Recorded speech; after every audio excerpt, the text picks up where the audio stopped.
Welcome back. In this video, we'll be learning about 5 phrasal verbs that use particles, such as prepositions or adverbs. These particles change the meaning of the verb.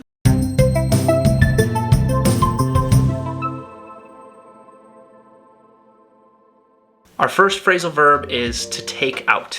This phrasal verb means to remove something, often from a container or a place. For example, you could say, "Could you take out the trash for me?"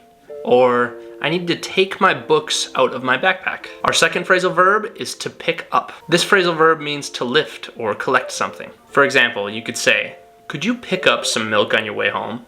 Or, "I need to pick up my dry cleaning before the store closes." Our third phrasal verb is to turn off. This phrasal verb means to deactivate or switch off. For example, you could say, "Could you turn off the lights before you go to bed?" Or, "I need to turn off my phone before the movie starts." Our fourth phrasal verb is to put away. This phrasal verb means to store something in its proper place. For example, you could say, "Could you put away your toys before dinner?" Or, "I need to put away my clothes in the closet." Finally, our fifth phrasal verb is to go through. This phrasal verb can mean to experience something or to examine carefully. For example, you could say, "I'm going through a difficult time right now." Or, "I need to go through my closet and get rid of some old clothes." As you can see, phrasal verbs are an important part of the English language and can add variety and complexity to your conversations. Keep practicing and using these phrasal verbs and you'll be speaking English like a pro in no time. Thanks for watching and have a safe week. Pura vida.